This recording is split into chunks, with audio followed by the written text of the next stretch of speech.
네, 여러분 안녕하십니까. 2월 16일 월요일 아침 매일 성경 묵상 함께 나누겠습니다. 오늘은 요한복음 6장으로 넘어가서 1절에서 15절까지를 함께 살펴보겠습니다. 제가 앞부분을 읽습니다. 그 후에 예수께서 디베랴의 갈릴리 바다 건너편으로 가시매 큰 무리가 따르니 이는 병자들에게 행하시는 표적을 보았음이러라. 예수께서 산에 오르사 제자들과 함께 거기 앉으시니 마침 유대인의 명절인 유월절이 가까운지라. 예수께서 눈을 들어 큰 무리가 자기에게로 오는 것을 보시고 빌립에게 이르시되 우리가 어디서 떡을 사서 이 사람들을 먹이겠느냐. 아멘. 오늘 본문을 중심으로 작은 섬김, 큰 은혜, 작은 섬김, 큰 은혜라는 제목으로 말씀을 증거하겠습니다. 우리가 살아가면서 우리는 큰 일을 꿈꾸고 또 큰 업적을 남기고 싶어 하고 또 누구보다 크게 또 일을 벌이고 싶어 하는 경향이 사람마다 있게 됩니다. 근데 오늘 놀랍게도 하나님의 나라는 작은 헌신과 섬김을 통해 온 공동체가 은혜를 받고 기쁨을 누리고 또 오늘 결핍을 채워주시는 하나님의 은혜를 다 함께 경험하는 것을 보게 됩니다. 결론적으로 보면 오늘 이 본문에 등장하는 작은 아이의 그 도시락 하나가 5천 명을 먹이는 하나님의 은혜를 경험케 하는 것을 보게 됩니다.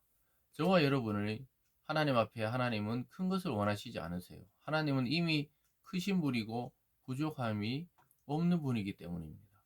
그러나 우리가 살아가면서 겪는 아주 작은 사소한 문제, 사소한 일, 또 아주 우리가 보기에는 작은 섬김, 이런 것들을 통해서 하나님의 큰 은혜를 경험케 하신다는 사실을 보게 됩니다. 그리고 뭐 교회든 가정이든 직장이든 그냥 나는 그냥 할 수 있는 것만 작은 것을 그냥 헌신하고 섬겼는데 나중에 그 공동체 안에 큰 은혜의 출발점이 되기도 한다는 사실을 깨닫게 됩니다. 자기는 작은 섬김이었는데 온 공동체가 기뻐하는 그러한 일들이 주님 안에서 일어나는 것을 우리는 종종 보게 됩니다. 그와 같이 오늘 예수님을 따르는 큰 무리들의 오늘의 문제는 뭐냐? 먹을 것이 없었다는 것입니다. 그래서 예수님을 따르는 것은 너무 좋았지만 그들이 들판에 앉아 있을 때 이제 지쳐 있었고 먹을 것이 부족했고 또 이걸 해결할 방법도 제자들에게는 없었습니다. 그때 주님께서는 그들에게 작은 아이의 헌신을 통해 온 공동체가 배불리 먹고 그 먹음뿐만 아니라 12광줄이나 나중에 보면 남습니다. 이 하나님이 하시는 일은 부족하고 딱 맞고 이런 것이 아니에요. 하나님이 하시는 일은 차고 넘치는 것입니다. 그래서 저와 여러분의 뭐 육체의 건강이나 또 삶의 풍요나 또 여러분 하시는 일의 물질적인 풍요나 이런 것들이 우리의 노력으로만 한다면은 뭐 성실히 살아갈 수는 있지만 하나님이 필요해서 부어 주실 때는 우리가 감당하지 못할 만큼 어떨 때는 부어 주세요. 이게 넘쳐 흐르도록 물질을 붓고 건강을 붓고 시간을 또 여유가 있게 하시고 또 여러 가지를 주실 때가 있어요. 그것은 바로 오늘 이 한 소년의 한 아이의 헌신 같은 그러한 일들을 통해 그런 큰 일도 일어난다는 것이죠. 그래서 여러분 우리가 살아가면서 작은 헌신 하나님 앞에 공동체 앞에 또 여러분의 삶에서 뭐 너무 큰 일을 하려고 자꾸 이상만 꿈꾸지 마시고 오늘 작은 실천을 통해 하나님의 큰 은혜를 경험하는 그러한 날이 되기를 바랍니다. 오늘 본문에 쭉 내려가서 5절부터 다시 한번 제가 밑으로 9절까지를 읽어봅니다. 예수께서 눈을 들어 큰 무리가 자기에게 오는 것을 보시고 빌립에게 이르시되 우리가 어디서 떡을 사서 이 사람들을 먹이겠냐 하시니 이렇게 말씀하시면 친히 어떻게 하실지 아시고 빌립을 시험하자 하심이라. 주님께서는 이미 계획이 있었던 거예요. 근데 빌립 보고 한번 제자 보고 물어보는 거예요. 이 큰 무리를 어디서 떡을 사서 우리가 먹일 수 있겠느냐 이렇게 물어봅니다. 7절에 보면 빌립이 이렇게 대답하죠. 빌립이 대답하되 각 사람으로 조금씩 받게 할지라도 200데나리온의 떡이 부족하리이다. 제자 중 하나고 시몬 베드로의 형제 안드레가 예수께 여짜오되 여기 한 아이가 있어 보리떡 5개와 물고기 2마리를 가지고 있나이다. 그러나 그것이 이 많은 사람에게 얼마나 되겠사옵나이까. 제자들은 부정적인 답변을 내놓죠. 빌립은 이 많은 사람 먹이려면 200데나리온 아주 그 무게로 따져서 또 돈으로 따져서도 아주 많은 그것이 필요합니다. 이렇게 말하고 또 안드레는 여기 한 아이가 예수님 드시라고 보리떡 5개 하고 물고기 2마리를 가져왔는데 이것으로 이 얼마나 사람을 먹일 수 있겠습니까? 이 5천 명이나 넘는 사람을 이 떡 5개 하고 물고기 2마리로 무엇을 할 수 있겠습니까? 이렇게 현실에 그 눈을 두고 현실적인 보고죠. 이 틀린 말이 아니죠. 정확하게 파악하고 있는 것이죠. 그러나 여기에 부족한 것은 예수님이 누구신지 그것에 대한 믿음이 결여되어 있는 생각입니다. 여러분, 우리가 교회 다니고 예배드리고 성도라고 하지만 내 삶의 현실에 딱 무엇인가 문제가 부딪혔을 때 그때 우리가 믿음이 결여될 때가 많아요. 너무 현실적으로만 생각하고 또 이성적으로 생각하고 계산적으로 생각하다 보니까 답이 없는 거예요. 그래서 예수님 물어보시는 거예요. 그러면서 그들의 믿음을 일깨우시려고 이 일을 준비하고 계셨던 것이죠. 그래서 우리가 어떤 일을 당할 때 참 내 힘으로 내 능력으로 감당할 수 없지만 하나님께는 방법이 있다. 이 생각을 반드시 잊지 마시고 마음에 새기시기를 바랍니다. 주님께서 이제 말씀하십니다. 10절입니다. 예수께서 이르시되 이 사람들로 앉게 하라 하시니 그곳에 잔디가 많은지라 사람들이 앉으니 수가 5천 명쯤 되었더라. 그러니까 잔디밭에 한 5천 명이 된 사람이 앉았어요. 그리고 11절에 보세요. 예수께서 떡을 가져 축사하신 후에 하나님을 향해 떡을 가지고 기도하셨다는 것이죠. 앉아있는 자들에게 나눠주시고 물고기도 그렇게 그들의 원대로 주시리. 그러니까 이걸 조금씩 조금씩 쪼개서 준 게 아니고 그들이 원하는 대로 떡이 뭐 몇 개 필요하다면 몇 개, 물고기 몇 마리 그렇게 주신 거예요.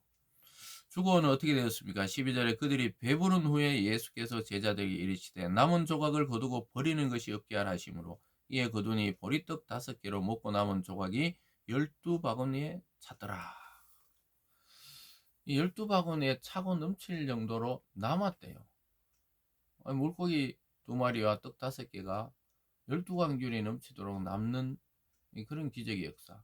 사람들이 조금씩 조금씩 나눠 먹고 흙이만 달린 게 아니라 배가 부르다는 배가 불러. 그러니까 참 주님 곁에 있어서 영적으로든 육적으로든 이 잔치가 계속되는 것이죠. 첫 표적도 가나 혼인 잔치에서 이 포도주가 당연히 떨어지면 잔치는 끝이 나는데 물로 변하여 포도주 되게 하신 그 표적을 통해 잔치집이 계속 이어지듯이 오늘 이 배고픈 큰 무리들에게 떡을 나누심으로써 들판에 천국의 잔치가 계속 이어질 수 있도록 먹을 것을 공급하셨죠. 저와 여러분이 우리가 어떤 직장, 어떤 직업, 어떤 사업, 어떤 위치에 있든지 그거는 문제가 되지 않습니다. 하나님의 공급하심이 계속 있다는 사실을 믿으시기를 바랍니다. 계속 끝에 결론이 어떻게 됩니까? 14절에 그 사람들이 예수께서 행하신 이 표적을 보고 말하되 이는 참으로 세상에 오실 그 선지자라 하더라. 그러면 예수께서 그들이 와서 자기를 억지로 붙들어 임금으로 삼으려는 줄 아시고 다시 혼자 산으로 떠나가시니라. 그 사람들은 구약의 모세가 예언했던 그 선지자, 자기들을 구원해줄 왕, 구원해줄 구세주, 이분이다 이렇게 생각하고 인간왕, 정치적인 왕, 또 어떤 권세를 가진 왕으로 생각하고 그들을 예수님 붙잡아 막 임금으로 세우려 하는데 예수님은 홀로 산으로 가셨다. 그러니까 이 백성의 생각과 구세주이신 예수의 생각이 다르다는 것이죠. 그들은 그렇게 생각할 수밖에 없었죠.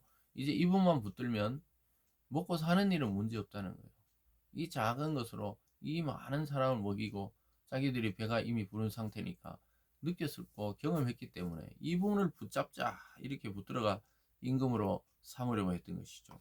근데 예수님은 다시 홀로 산으로 가셔서 아버지 하나님과의 교통, 기도, 대화를 이어가시는 것을 보게 됩니다. 사랑하는 여러분, 오늘 이 사건이 우리에게 말해주는 것이 무엇입니까?